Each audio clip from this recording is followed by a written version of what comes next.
बच्चों चर्चा हो गई थी हमारी कि ट्रिपल फ्यूजन किसे कहते हैं और डबल फर्टिलाइजेशन किसे कहते हैं। इस पे पूरी चर्चा हम लोगों की हो चुकी है ना, क्लियर है ना सबको? Yes sir. Yes sir. अब चर्चा होगी कि आखिर डबल फर्टिलाइजेशन ट्रिपल फ्यूजन तो हो गई, इसके बाद है कैसे इम्ब्रियोजेंसिस होगा, इम्ब्रियो कैसे बनेगा। जाइगोट बन चुका है, ध्यान दो, अब फिगर बना रहे हैं।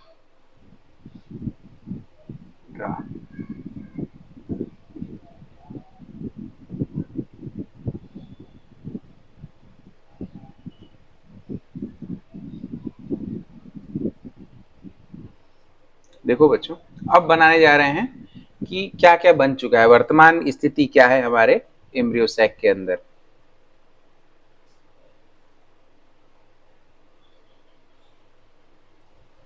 ये रहा हमारा एम्ब्रियो सैक।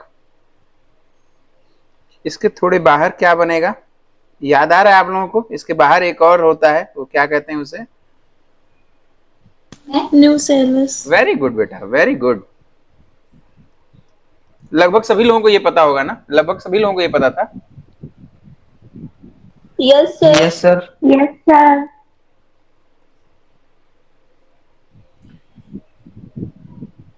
मैं आप लोगों से माफी चाहूंगा कि बीच बीच में मैं चाय पीता रहूंगा, बिकॉज अभी अभी आया ही हूँ, ठीक है?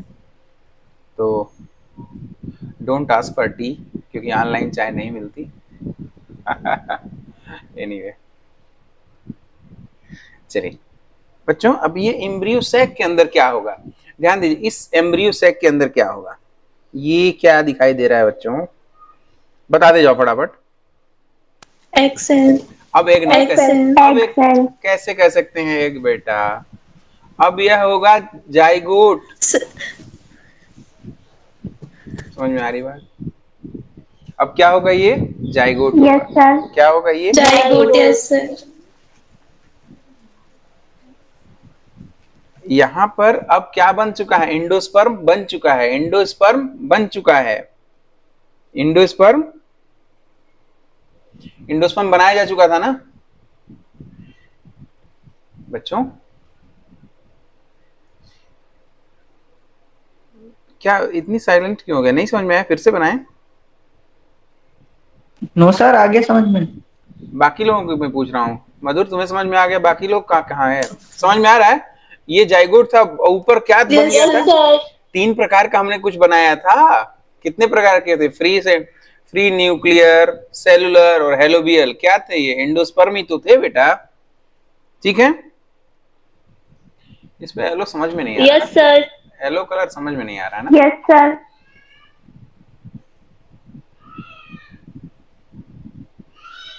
कलर देखो कौन सा लगाऊं, ये लगा दूं क्या? ब्लैक लगाओ सर, ब्लैक। चलो, तुमने ब्लैक कर, लो ब्लैक ही लगा दे रहे।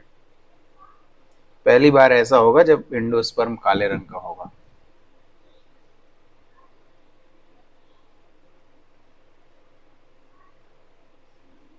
ब्लैक बहुत पहन रहे हो आजकल भाई, क्या बात है?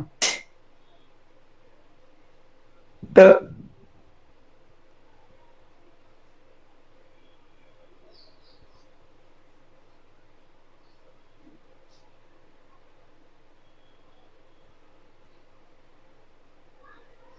कृष नहीं जुड़े क्या, कृष? नहीं सर, नहीं जुड़ा। सर मैसेज डाल दो, कोई मैसेज डाल दो। कल भी शायद कृष नहीं जुड़ा था ना? अच्छा सर, कल जुड़ा था। कल जुड़ा था।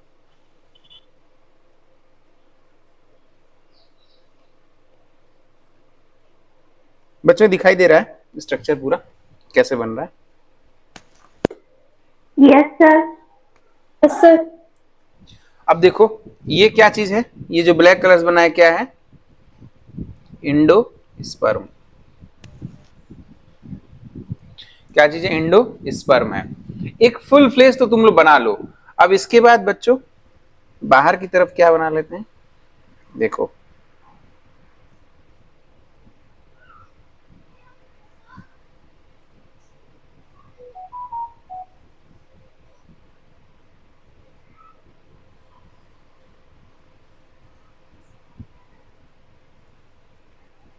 उम्मीद करता हूँ सबको समझ में आ रहा होगा ये स्ट्रक्चर। सबको समझ में आ रहा है? एकदम ठीक बना हुआ है सब कुछ, कोई दिक्कत तो नहीं है? सब समझ में आ रहा है क्या क्या बना हुआ है? ये दोनों क्या चीज है भैया? Yes sir. ये दोनों क्या चीज है? इंटेगुमेंट है। ये क्या चीज है बच्चों? फ्यूनिकल। Very good. ये क्या है? फ्यूनिकल। यहां तक जरा इस फिगर को एक बार बना लो बच्चों। बना लिया आप लोगों ने?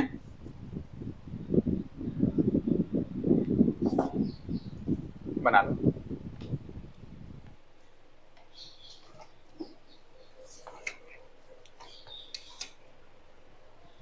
फिगर को बना लो। अच्छा, इट्स वेरी इंपॉर्टेंट। क्यों? क्योंकि इससे यह पता चलेगा कि हम किस स्थिति से चले थे और आगे क्या डेवलप हो रहा है, कहां से चले थे और कहां तक हमें पहुंचना है।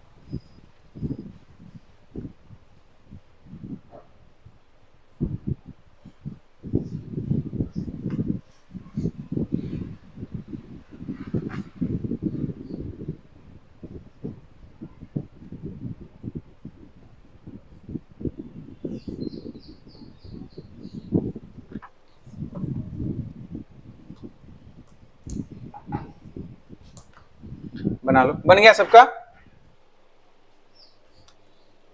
सर। यस सर हो रहा है? नो सर हो रहा है? क्या हो रहा है मेरे बच्चों? यस सर बन गया। बन गया। मैं बस एक बहुत अच्छा शब्द मिला था आज मुझे, मैं आप लोगों को बताना चाह रहा था।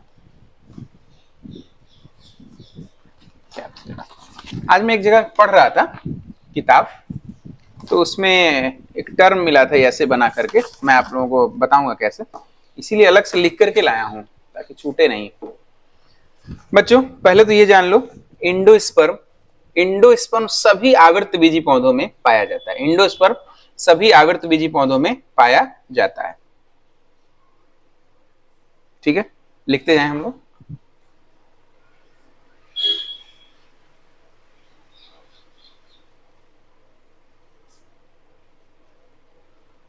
सभी आवर्तबीजी पौधों में पाया जाता है।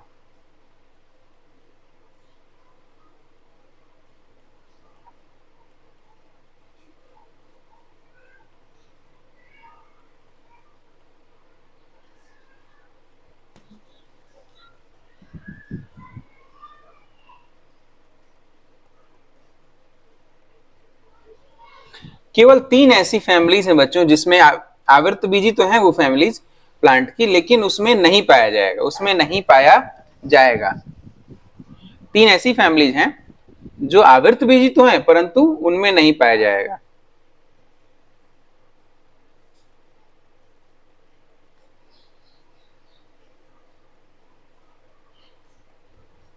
सर। हम्म। सर वो एंडोस्पर्म के 3 प्रकार लिखवाए थे, तो उसमें कल 2 हो गए थे, तो जो दूसरा वाला था उसी के आगे लिखना है। हाँ बेटा वो वाला हो चुका है ना, हेलोबियल। हेलोबियल लिखना है क्या अभी? यस सर अभी एक बाकी है। अच्छा ठीक है, तो अभी इसको लिख लो फिर हेलोबियल बता दे रहे हैं। इसको लिखो फिर हेलोबियल बता दे। Okay sir. Very good very good, बढ़िया। हेलोबियल लिख लो।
केवल 3 ऐसी फैमिली हैं जिसमें नहीं पाया जाता है क्या, एंडोस्पर्म। कौन कौन सी वो फैमिलीज हैं, आर्किडेसी, पोडोस्टिमेसी और ट्रैपेसी। आर्किडेसी, पोडोस्टिमेसी और ट्रैपेसी, इस फैमिलीज में नहीं पाया जाता है एंडोस्पर्म। ठीक है, एंडोस्पर्म नहीं पाया जाता है।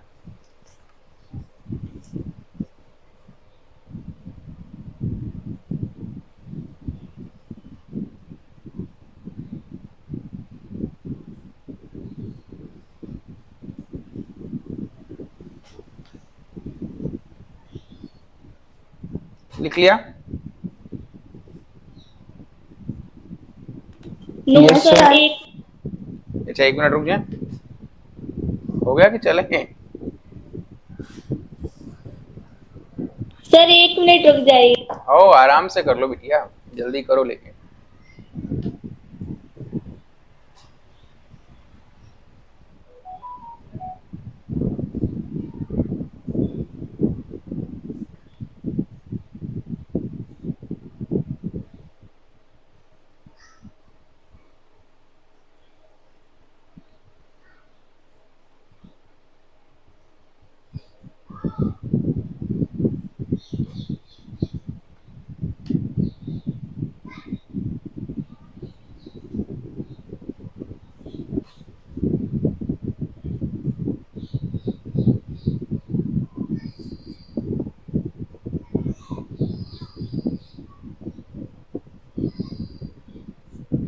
बेटा हो गया, चला जाए।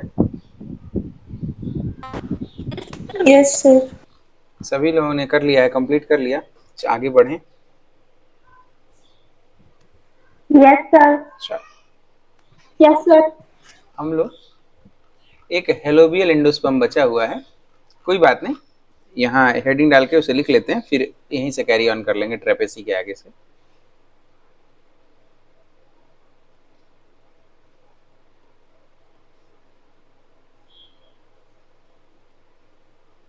हेलोबियल एंडोस्पर्म ये बचा हुआ पोर्शन था, इसीलिए इसको घेर के पढ़ा रहा हूँ। ठीक है बच्चों, हेलोबियल एंडोस्पर्म जैसे, पहले ये देख लो,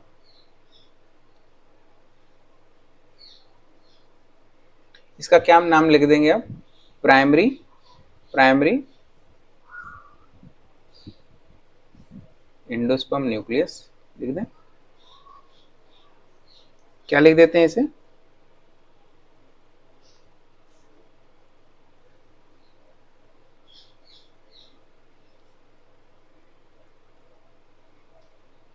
ठीक है, प्राइमरी एंडोस्पर्म न्यूक्लियस। अब यह विभाजित होगा तो 2 कोशिका बना लेगा, 2 कोशिकाएं बना लेता है। और माइक्रोपाइलर साइड में, माइक्रोपाइल देखो यहाँ पे, देखो माइक्रोपाइल किधर है, नीचे की साइड है ना। अब जो भी माइक्रोपाइल हम लोग बनाएंगे वो नीचे की साइड बनाएंगे, इसी को आधार मान के हम लोग बनाते हैं। ठीक है, अब से ये क्या चीज होगी, ये क्या होगा, चला जा, चला जा साइड। ये क्या होगा बच्चों,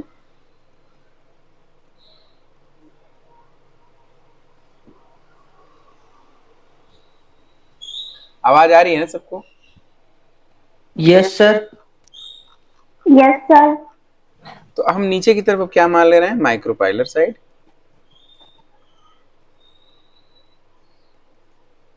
और इसको क्या बोल दें, तुम ही लोग बताओ। चला जा साइड। ठीक है बच्चों, यहाँ पर भित्ति का निर्माण हो जाता है।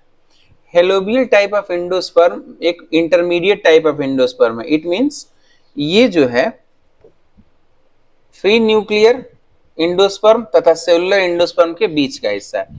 फ्री न्यूक्लियर एंडोस्पर्म तथा सेलुलर एंडोस्पर्म के बीच का होता है। फ्री न्यूक्लियर एंडोस्पर्म पाया जाता है पॉलीपिटेली के मेंबर्स में, और ये किसमें पाया जाता है, सेंट्रल सेलुलर वाला, ये पाया जाता है गैमोपिटेली के मेंबर्स में। और बीच में आ जाता है अपना helobial endosperm. Helobial endosperm, helobial endosperm monocots का कैरेक्टरिस्टिक फीचर है, मोनोकॉट्स में यह पाया जाता है, मोनोकॉट्स में यह पाया जाता है। डाइकॉट मोनोकॉट तो आप लोग समझते ही होंगे। Yes sir. What do you yes mean by dicot plants? Monocot एक बीजपत्री और डाइकोट द्विबीजपत्री पौधे। एग्जैक्टली बिल्कुल, लेकिन मैं मीनिंग नहीं पूछा हूँ, परिभाषा पूछा हूँ। ऐसे पौधे जिसमें एक बीजपत्र पाया जाता है एक बीजपत्री पौधे कहलाते हैं, और जिनमें द्विबीजपत्र पाया जाता है द्विबीजपत्री पौधे कहलाते हैं। अब बीजपत्र किसे कहते हैं बिटिया? सर बीजपत्र, हम्म, देखो मैं समझ गया, आपको पता है, बस थोड़ा सा कॉन्सेप्ट क्लियर करना जरूरी है। किसी को भी एक बीजपत्री कब मानेंगे, किसी को द्विबीजपत्री कब मानेंगे? चना देखा है, चना देखा है आप लोगों ने? Yes sir. चना है द्विबीजपत्री, क्यों? क्योंकि उसमें दो कॉटिलेडन पाए जाते हैं, दो कॉटिलेडन पाए जाते हैं। वो दो भागों में बढ़ जाता है ना बच्चों, दो भागों में बढ़ता है ना? Yes sir. अच्छा, यस सर। ठीक है। अच्छा ये बताओ, क्या चावल दो भागों में बढ़ जाता है? No sir. गेहूं बढ़ जाता है? गेहूं तो बढ़ जाता होगा। No sir. Yes sir. नहीं अरे बढ़ जाता है। कौन कह रहा है बढ़ जाता है बिटिया, क्या कह रही हो? सर, सर नहीं बढ़ता। हाँ नहीं बढ़ता बेटा। तो जो नहीं बढ़ पाते हैं, जिसमें एक ही कॉटिलेडॉन मतलब एक हिस्से में बने, तो उसे कहेंगे मोनोकॉट। और जिसमें दो कॉटिलेडॉन पाए जाएं वो है डाइकॉट। अब मधुर यह बताइए बेटा कि मूंगफली के बारे में आपका क्या ख्याल है, मूंगफली मोनोकॉट है या डाइकॉट है? सर द्विबीजपत्री है। क्या है? द्विबीजपत्री, हाँ ठीक है, द्विबीजपत्री है, ठीक है। कैसे कैसे द्विबीजपत्री है? सर दो भागों में बांटा जा सकता है। जी हाँ, दो भागों में बांटा जाता है। अब सबको क्लियर है ना? सबको क्लियर है ये बात? अच्छा, अगर लीफ दे दी जाए तो कैसे Yes, पता sir. लीफ दे दी जाए तो कैसे पता चलेगा? अगर हमें लीफ दे दी जा रही है तो उसमें जालिकावत शिराविन्यास अगर पाया जा रहा है तो उसे कहेंगे डाइकॉट। ठीक है, जालिकावत शिराविन्यास समझ रहे हैं आप लोग? Reticulate venation yes sir. क्या होता है बेटा? पत्ते के ऊपर से जालीनुमा आकृति होती है सर ऊपर। ये सिर्फ दिखाने के लिए बना रहा हूं, इसको बनाइएगा मत, ठीक है? ऐसे पत्ती देखा है बच्चों आप लोगों ने? Yes, sir. Yes, sir. Yes sir.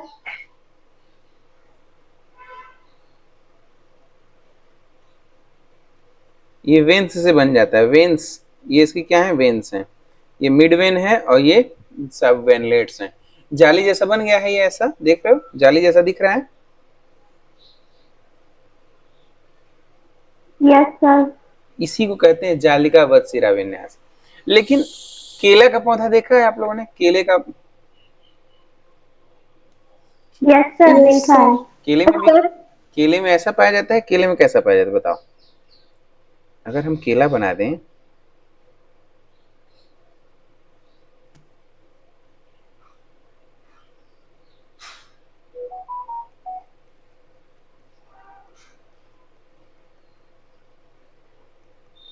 ऐसा दिखता है केले में?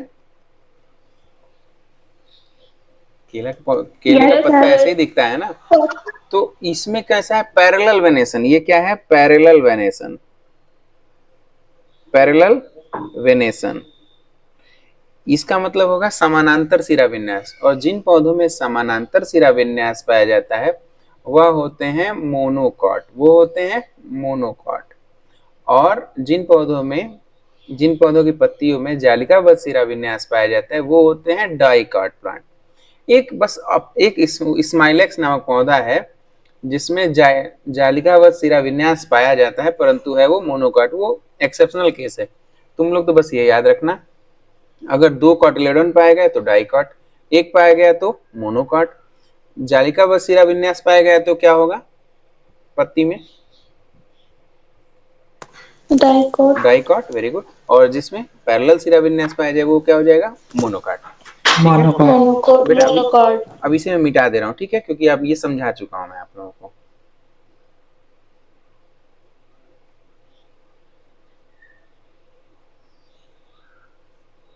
ये वीडियो सुन के लिख लीजिएगा अगर आप लोगों को लिखना होगा तो, ठीक है? हम आप क्यों बता रहे थे, देखो हेलोबियल एंड, तो डाई, ये जो हेलोबियल एंडोस्पर्म है वह पाया जाता है किसमें? मोनोकॉट प्लांट में। यह पाया जाता है मोनोकॉट प्लांट में। तो इसका एग्जांपल्स पहले ही मैं बता दे रहा हूं, क्या है? मोनोकॉट प्लांट, मोनोकॉट प्लांट, ठीक है, मोनोकॉट प्लांट्स में पाया जाएगा। अच्छा बच्चों देखो, पहले इनका प्राइमरी एंडोस्पर्म न्यूक्लियस जो ट्रिप्लॉइड होता है, कैसा होता है ये? 3n। समझ में आ रही बात? ये 3n दिखाई दे रहा है बच्चा? Yes sir. हाँ, तो ये 3n होता है। इस 3n से अब ये एक बार विभाजित कर दिया और तत्काल ही बीच में एक सेल वॉल बन गई। तो चलाजा की साइड में एक छोटी सेल वॉल बनती है, चलाजा साइड में छोटी सेल वॉल बन गई, छोटी कोशिका बनी। इस भित्ति के बन जाने से क्या हुआ? एक चलाजा साइड में एक छोटी कोशिका बन गई, तथा माइक्रोपाइलर साइड में क्या हो गई? बड़ी कोशिका बन गई। माइक्रोपाइलर साइड में कौन सी कोशिका बन गई बेटा? बड़ी साइज की कोशिका, बड़ी साइज की कोशिका बन गई, बड़ी साइज की कोशिका बन गई। समझ में आ रही बात? अब देखो बच्चों, अब विभाजन सिर्फ और सिर्फ माइक्रोपाइलर एंड पर जो कोशिका है, बड़ी कोशिका, सिर्फ उसी में होगा, चलाजल साइड पर नहीं होगा। आगे वाले फिगर में हम दिखाते हैं आपको। ऐसे खींच लेते हैं, ये है। और कैसा होगा विभाजन? फ्री न्यूक्लियर, कई बार विभाजित करेगी, बड़ी कोशिका का न्यूक्लियस कई बार विभाजित होगा। दूसरे कलर की पेन से यही लिख देता हूं कि बड़ी कोशिका का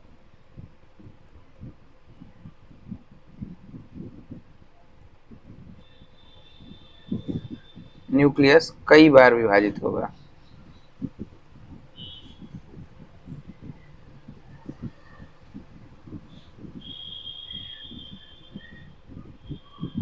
लेकिन किसी भी, अभी कई बार विभाजित तो होगा, परंतु उसके ऊपर कोई कवरिंग नहीं बनेगी, कोई सेल वॉल नहीं बनेगी।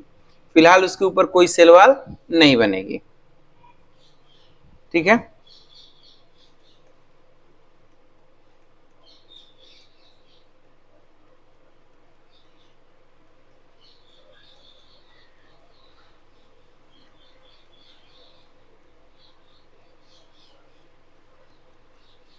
कोई भित्ति नहीं बनेगी, कई भित्ति नहीं बनेगी। समझ में आ रही बात? अब ये देखो कैसा दिखाई देगा, इसको दूसरे कलर से देखते हैं।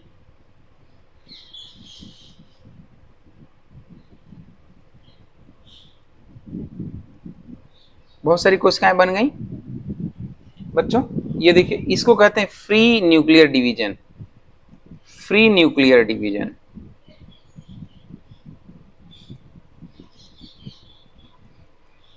जब न्यूक्लियस कई बार विभाजित करे, जब न्यूक्लियस कई बार विभाजित करे और किसी भी बार सेल वॉल न बने, तो उसको कहेंगे फ्री न्यूक्लियर डिवीजन। उसको क्या कहेंगे? Free nuclear division. कोई बता सकता है मैंने क्या कहा फ्री न्यूक्लियर डिवीजन के विषय में?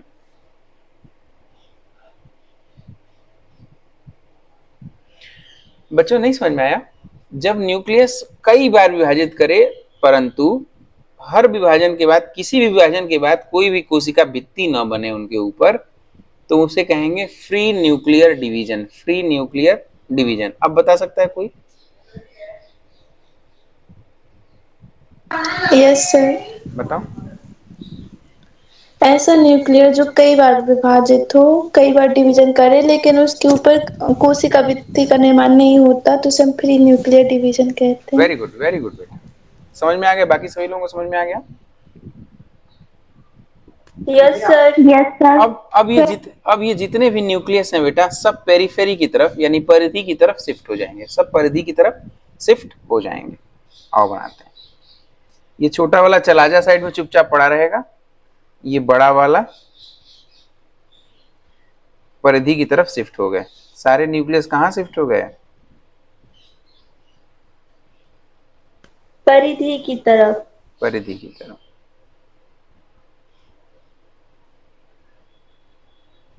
ठीक है, ये परिधि की तरफ शिफ्ट हो गए। फिर कुछ समय पश्चात इनके ऊपर वॉल का निर्माण हो जाएगा, इसके ऊपर वॉल का निर्माण हो जाएगा, इनके ऊपर वॉल का निर्माण हो जाता है।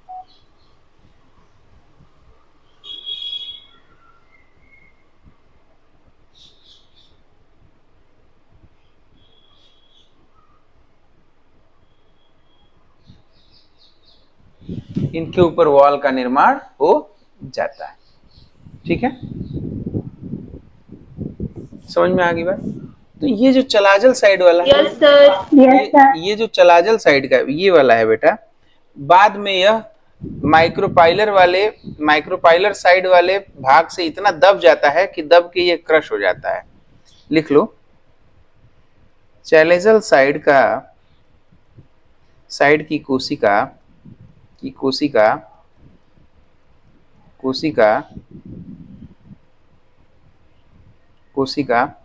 माइक्रोपाइलर साइड के इंडोस्पर्म के अति विकास के कारण नष्ट हो जाती है, दब करके नष्ट हो जाती है।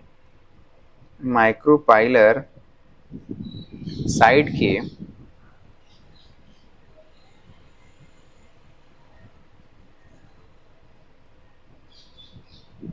कोशिका के अति विकास के कारण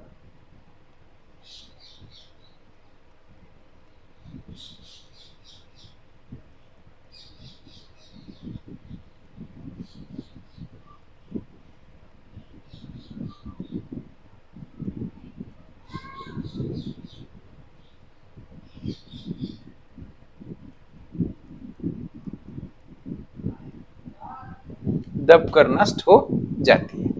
जरा आओ शुरू से देख लेते हैं इसे। हेलोबियल टाइप का एंडोस्पर्म किसमें पाया जाता है? मोनोकाट्स में पाया जाता है। मोनोकाट किसे कहते हैं मैं बता चुका हूं। अब जो उसका प्राइमरी एंडोस्पर्म न्यूक्लियस है, प्राइमरी एंडोस्पर्म न्यूक्लियस, देखो यहाँ पे एक चीज और बना लेना चाहिए हमेशा। ये क्या चीज है? जाइगोट। ये क्या चीज है? ठीक, primary endosperm, yes, primary endosperm nucleus जो है विभाजित हुआ, दो कोशिकाएं बना लिया और उनके बीच में एक भित्ति का निर्माण हो गया, वो भित्ति जो एंडोस्पर्म है उसको दो भागों में बांटती है। चलाजा साइड में एक छोटी कोशिका बना देती है और माइक्रोपाइलर साइड में एक बड़ी कोशिका का निर्माण हो जाता है। फिर से सुन लो, प्राइमरी एंडोस्पर्म न्यूक्लियस विभाजित होता है दो भागों में, एंडोस्पर्म को दो भागों में बांट देता है। पहला जो भाग है वो छोटा बनता है, जिसे जो यहाँ पर मौजूद होता है चलाजल साइड में मौजूद होता है। जो बड़ा वाला हिस्सा है वो कहाँ मौजूद होता है? माइक्रोपाइलर साइड में मौजूद होता है। जो चलाजल साइड का है वो विभाजित नहीं करता है, लेकिन जो माइक्रोपाइलर साइड का न्यूक्लियस है वो फ्री न्यूक्लियर डिवीजन करता है। वो क्या करता है? फ्री न्यूक्लियर डिवीजन करता है। फ्री न्यूक्लियर डिवीजन के कारण बहुत सारे न्यूक्लियस बन जाते हैं। फिर आगे चल के वो बहुत सारे न्यूक्लियस कहाँ शिफ्ट हो जाते हैं? वो शिफ्ट हो जाते हैं पेरीफेरी की तरफ। जब वो पेरीफेरी की तरफ शिफ्ट हो जाते हैं उसके बाद उन सभी न्यूक्लियस पर भित्ति का निर्माण हो जाता है।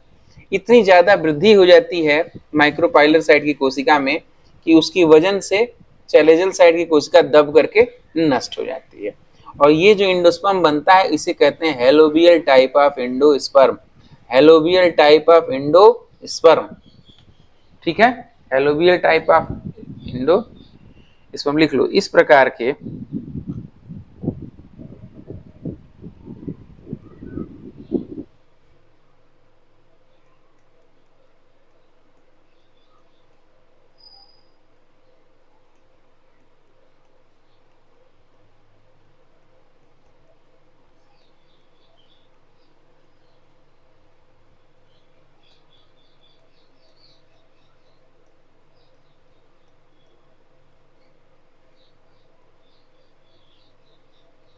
इस टाइप के एंडोस्पर्म को हेलोबियल टाइप ऑफ एंडोस्पर्म कहते हैं।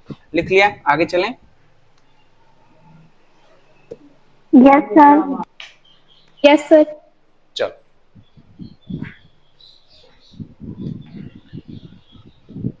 ठीक है। अब हम बात कर रहे थे कि एंडोस्पर्म, अब तो समझ में आ गया सबको, तीनों प्रकार के पढ़ा जा चुका है। कितने प्रकार के एंडोस्पर्म होते हैं? 3 प्रकार के। वेरी गुड, 3 प्रकार के। Very good. फर्स्ट है free nuclear free nucleus endosperm. Very good. The second one cellular endosperm,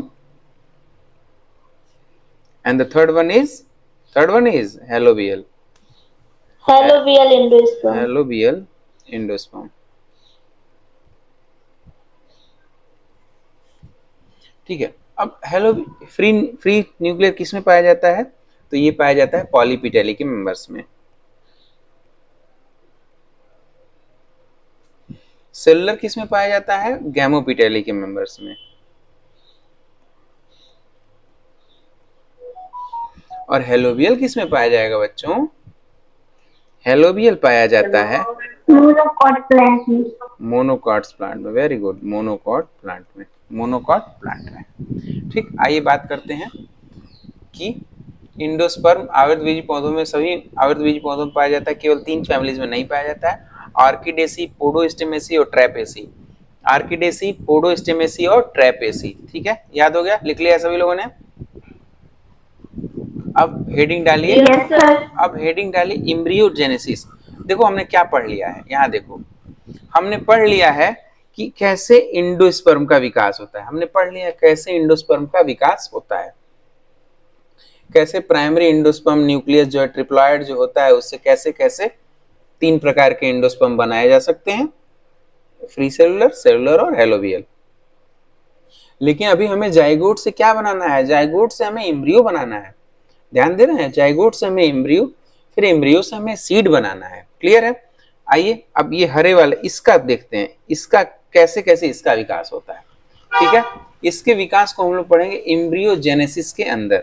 इसके विकास को हम लोग पढ़ेंगे एम्ब्रियोजेनेसिस के अंदर। हेडिंग डालिए embryogenesis. Embryogenesis, embryogenesis, embryogenesis. Hindi में कहेंगे भ्रूणोद्भव।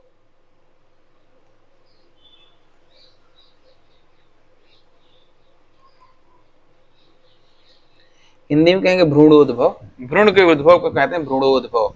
भ्रूण के उद्भव कहते हैं भ्रूणोद्भव।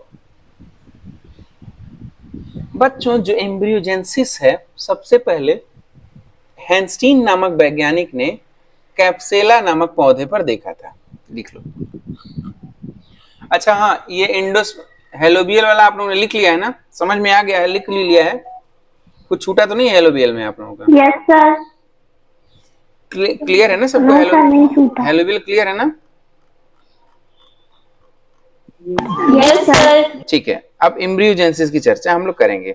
इसमें पहला ही बिंदु हम लोग लिखेंगे कि हेलोबियल एंडोस्पर्म हैंस्टीन नामक वैज्ञानिक ने सबसे पहले रिपोर्ट किया था। सॉरी हेलोबियल बोल रहे हैं, इम्ब्रियो इम्ब्रियोजेनेसिस सबसे पहले हैंस्टीन नामक वैज्ञानिक ने कैप्सेला नामक पौधे पर देखा था।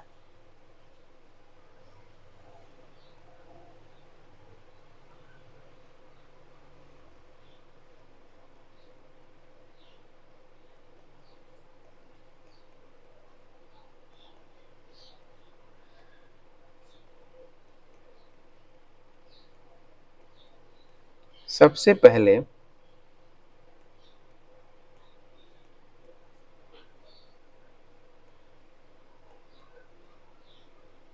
हैंस TEIN टीन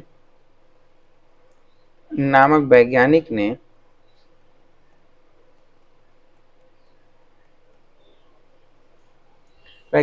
कैप्सेला के पौधे पर देखा था।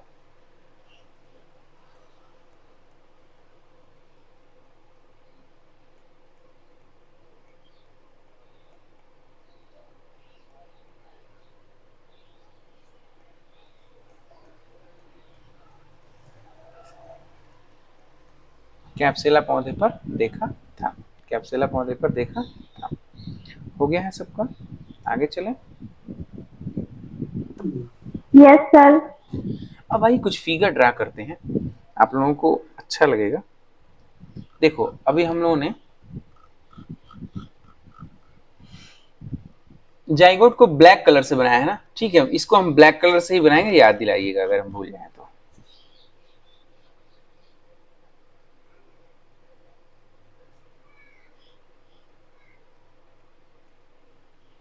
ये क्या है? जाइगोट है। ये क्या है? जाइगोट है। ध्यान दीजिए एक और चीज, इस ऊपर की तरफ इसके क्या है, ऊपर की तरफ क्या है, ये चला जा, ऊपर की तरफ क्या है, जाइगोट के ऊपर हम देख रहे हैं तो क्या है, चला जा, और नीचे की तरफ क्या देख रहे हैं, माइक्रोपाइल। ठीक, इसे मत भूलिएगा।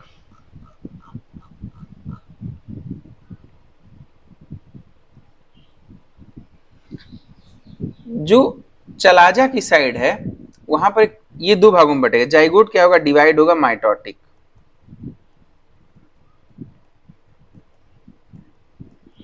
बच्चों माइटोटिक डिवीजन किसे कहेंगे, ऐसा डिवीजन जो समसूत्री हो, ऐसा डिवीजन जो समसूत्री हो। ठीक है, ये इसका कौन सा साइड है, चलाजा साइड। ये इसका कौन सा साइड है, माइक्रोपाइल साइड। माइक्रोफाइल। इसको मत भूलना बेटा, क्योंकि हमें वापस उसी ओव्यूल में डालना होगा। ठीक है, आगे देखते हैं, एक ही है ये।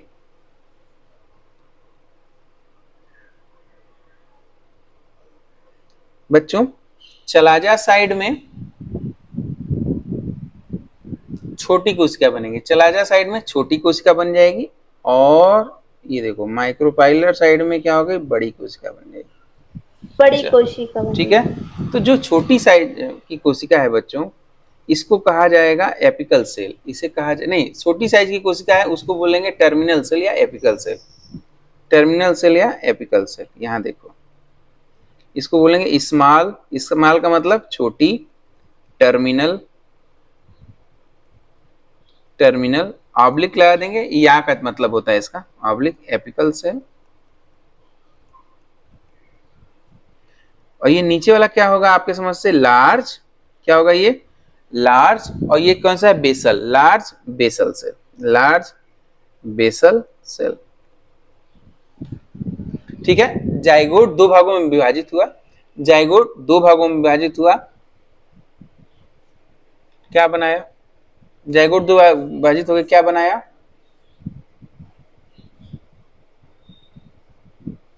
बनाई चलाजा साइड में एक हाँ, चलाजा साइड में छोटी कोशिका बना दिया जिसका नाम देगा स्मॉल टर्मिनल या एपिकल सेल, और बड़ी साइड जो है माइक्रोपाइलर साइड में बड़ी कोशिका बनाया जिसे लार्ज बेसल सेल नाम दिया गया। ठीक है, आगे चलते हैं बेटा। जो ये स्मॉल सेल है ना, यही आगे चल करके एम्ब्रियो बनाएगी, आगे चल के क्या बनाएगी, एम्ब्रियो बनाएगी। और जो ये बेसल सेल है इसे सस्पेंसर बनेगा, सस्पेंसर। क्या होता है सस्पेंसर, सस्पेंसर होता है बच्चों जो, देखो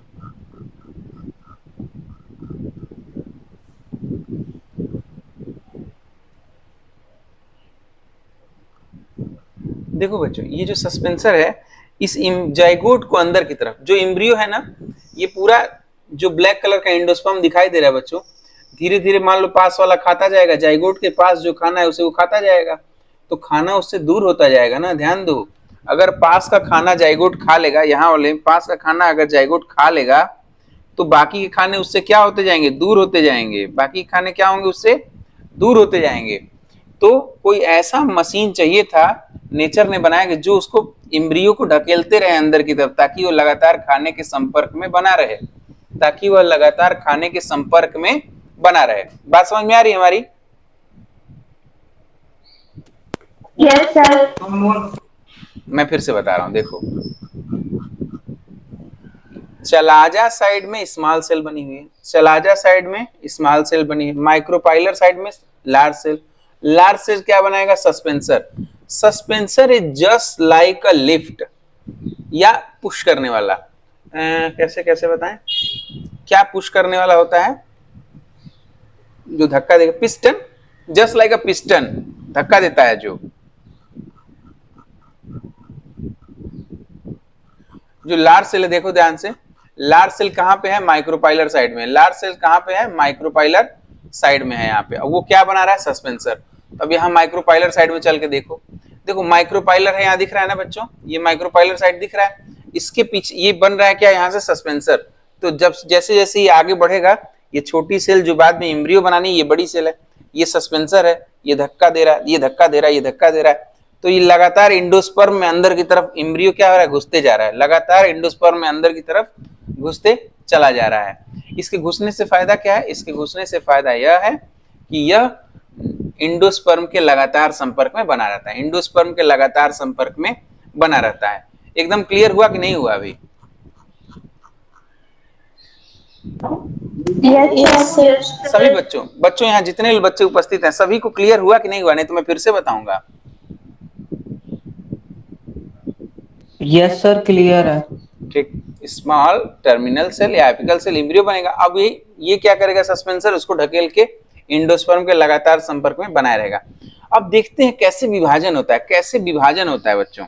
तो पहले हम देखते हैं कि सस्पेंसर कैसे बनाया जाता है, पहले हम देखते हैं सस्पेंसर कैसे बनाया जाता है। देखो नेक्स्ट फिगर में देख लेते हैं।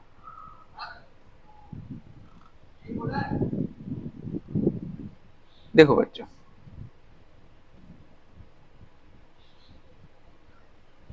जो लार्ज बेसल सेल है, जो लार्ज बेसल सेल है वो डिवाइड करेगी ट्रांसवर्स डिवीजन से। लार्ज बेसल सेल है वो डिवाइड करेगी ट्रांसवर्स डिवीजन से।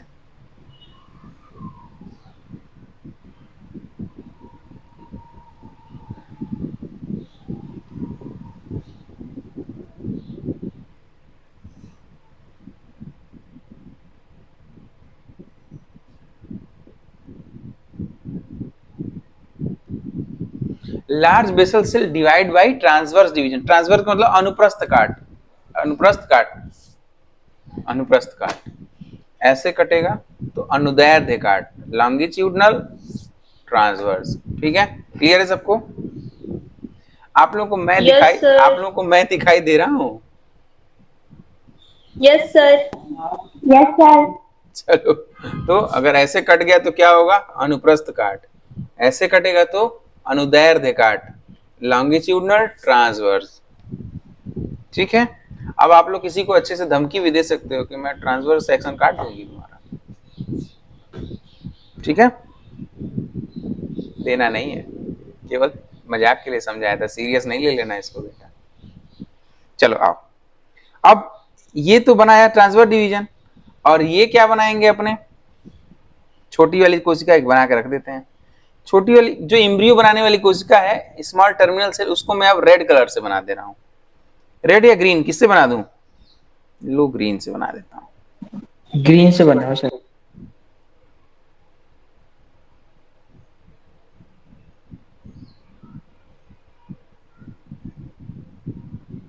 स्मॉल एपिकल सेल, जो आगे चल के क्या बनाने वाली है, एम्ब्रियो बनाने वाली है। बच्चों ये जो लार्ज बेसल सेल है, यह लगातार डिवाइड करके 10 कोशिका बना लेगा, एक के बाद एक 10 कोशिकाओं का एक समूह बना लेगा। आगे चल के दिखाते हैं आपको।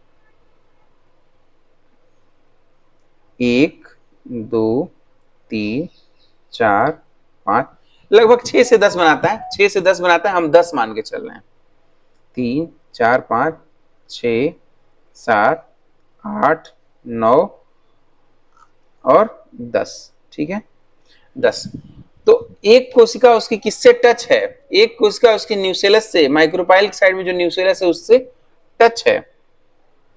ठीक, और एक कोशिका उससे किससे टच है, इससे टच है ना, स्मॉल एपिकल सेल से। एक कोशिका किससे टच है, स्मॉल एपिकल सेल से, स्मॉल एपिकल सेल से।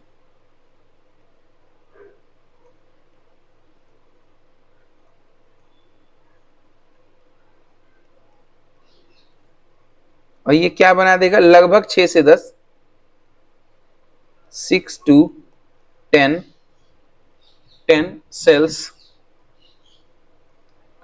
फॉर्म बाय, माने बनाए जाते हैं, form by large basal cell.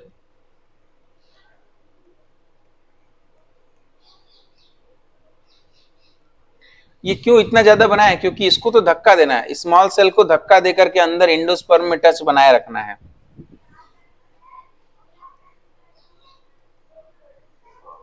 which later on act as suspensor, act as suspensor, which later on act as suspensor, which later on act as suspensor cell। बेटा लिख लिया है, फिर से ऊपर करके लिखने के लिए छोड़ दूं आप लोगों को। फिगर बना ली, मैं लिखवाऊंगा इसको, फिगर आप बना ली, मैं इसको लिखवाऊंगा। बन गया है सबका? Yes, sir.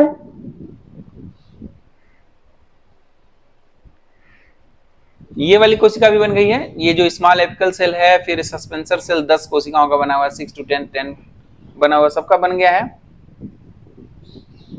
Yes sir. Yes, sir. Very good बेटा, वेरी गुड।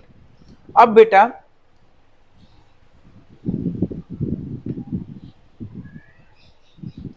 ये जो लास्ट वाली कोशिका है ना, ये लास्ट वाली कोशिका फूल जाती है थोड़ी, और फूल के वेसिकल बना लेती है, या फिर हाउस्टोरियल सेल कहा जाता है। ये लास्ट वाली कोशिका थोड़ी फूल जाती है, देखते हैं क्या हो जाता है इसको।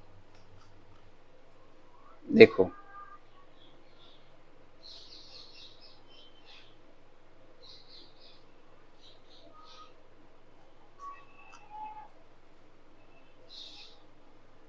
एक, दो, तीन, चार, पाँच, छ, सात, आठ, नौ, और ये जो 10वीं कोशिका थी वो क्या थी, ऐसे थोड़ी फूल गई, ऐसे थोड़ी फूल गई। इसको हम लोग वेसिकल कहेंगे, वेसिकल यार हाउस्टोरियल सेल कहेंगे, वेसिकल यार हाउस्टोरियल सेल। बहुत इंपॉर्टेंट है, कई बार पूछता है हाउस्टोरियल सेल कहाँ जुड़ा रहता है, तो बता दीजिएगा हाउस्टोरियल सेल माइक्रोपाइलर एंड पर न्यूक्लियस से जुड़ा रहता है।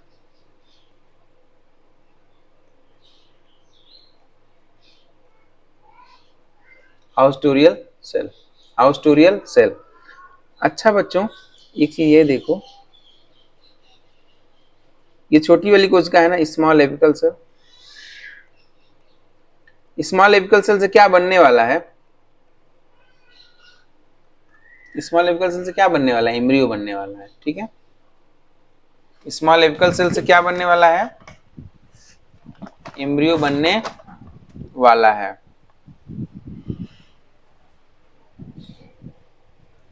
बन गया आप सबका, स्मॉल एपिकल सेल से एम्ब्रियो बनने वाला है। Yes, sir. बच्चों जो स्मॉल एपिकल, देखो जो 10 बेसल सेल है, लार्ज बेसल सेल 10 कोशिकाएं बनाई है ना, 6 से 10, उसमें वह कोशिका जो एपिकल सेल से जुड़ी रहती है, वह कोशिका जो एपिकल सेल से जुड़ी रहती है, उसको हम लोग कहते हैं, उसको हम लोग कहते हैं हाइपोफाइसिस, उसको हम लोग कहते हैं हाइपोफाइसिस, हाइपोफाइसिस।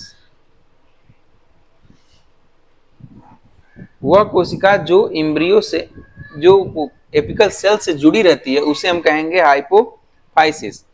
जो आगे चलकर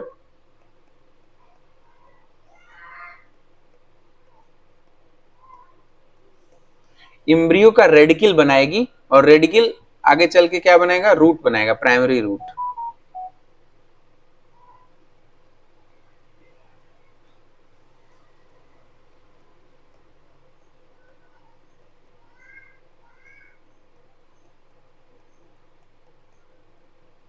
तथा रेडिकल से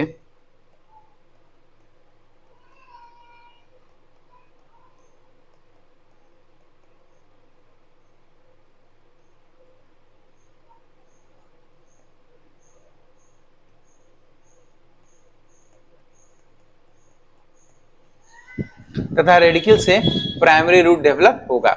सबको दिख रहा है? Yes sir. ये जितनी भी Yes, कोशिकाएं sir. हैं बेटा, ये जितनी भी कोशिकाएं हैं किसने बनाई है, ये सारी कोशिकाएं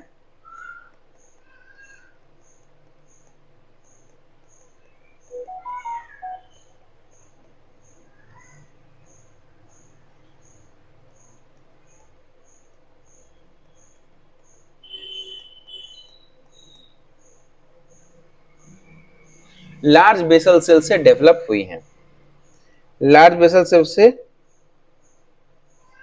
डेवलप हो गई हैं, लार्ज बेसल सेल से डेवलप हो गई हैं, ठीक है।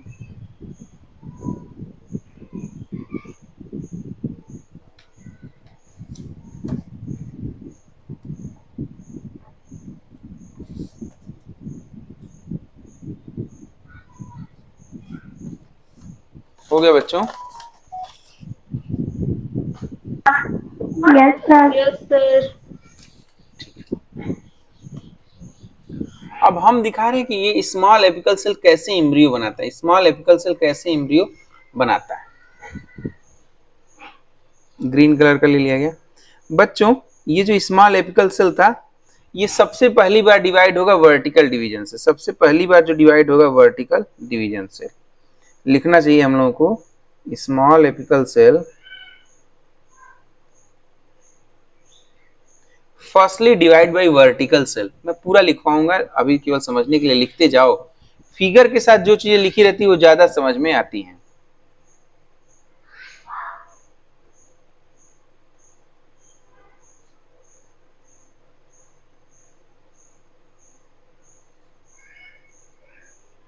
Vertical cell,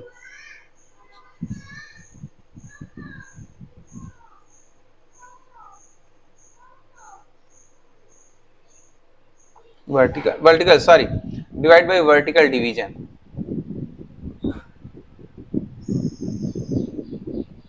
divide by vertical division, ठीक है। ये आपको दिखाई दे रहा है वर्टिकल डिवीजन हो गया। अब इसके नीचे कौन कौन सी कोशिकाएं होंगी, इसके नीचे पूरी हाउस्टोरियम की 10 कोशिकाएं तो होंगी ही। एक क्या होगा, ये क्या चीज बनाया गया था बच्चों, हाइपोफाइसिस।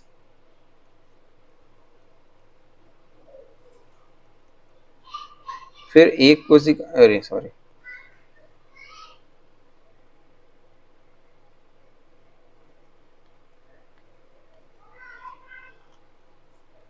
आठ और ये 9वां ऐसे फूला हुआ, 9वां ऐसे फूला हुआ। जो फूला हुआ है उसे क्या कहेंगे, हाउस्टोरियल सेल।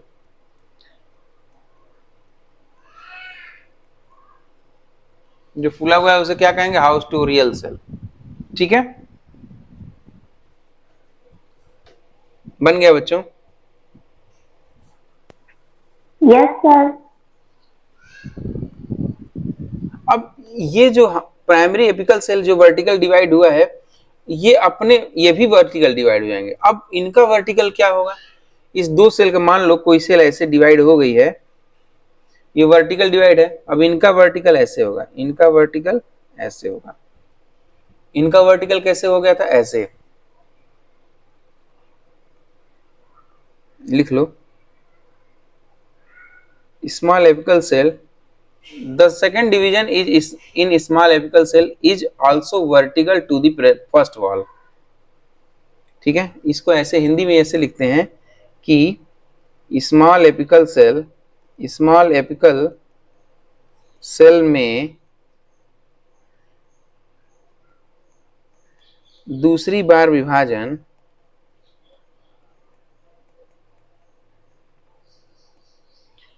पहली वॉल के ठीक वर्टिकल एंगल पर होता है या 90 डिग्री एंगल पर होता है। दूसरी विभाजन पहली बार वाले दूसरी विभाजन पहली बार वाले विभाजन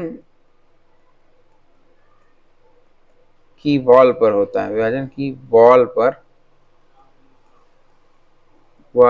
होता है, वॉल पर होता है, वॉल पर होता है। समझ में आया कैसे हुआ, मैं एक बार फिर से बना के दिखा दूं। ये ऐसे था, ये ऐसे विभाजित हुआ, सबको क्लियर दिखाई दे रहा है। ये पहला वर्टिकल डिवीजन है।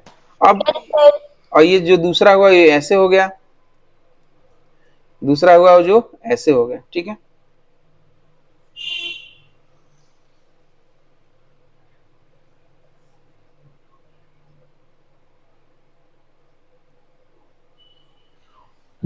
ठीक बन गया।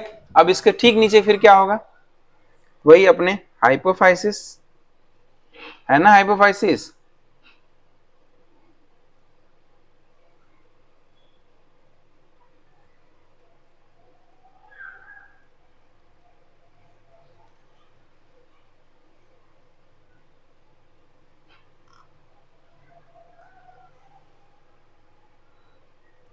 एक दो तीन चार पाँच छः सात आठ नौ 10।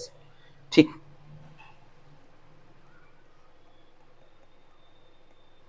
वेसिकल कहेंगे या फिर इसे हाउस्टोरियल सेल कहेंगे। इसे क्या कहेंगे? हाइपोफाइसिस।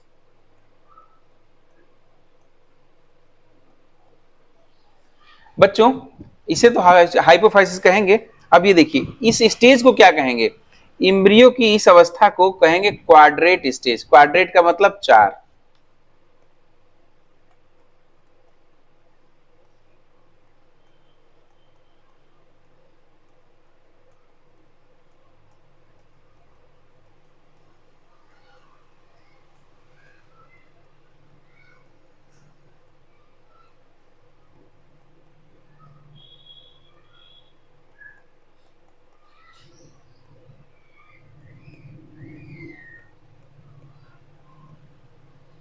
ठीक है, इम्ब्रियो की इस अवस्था को कहेंगे जब 4 बन जाए तो quadrant stage of the embryo कहा जाता है। Quadrant stage of the embryo कहा जाता है।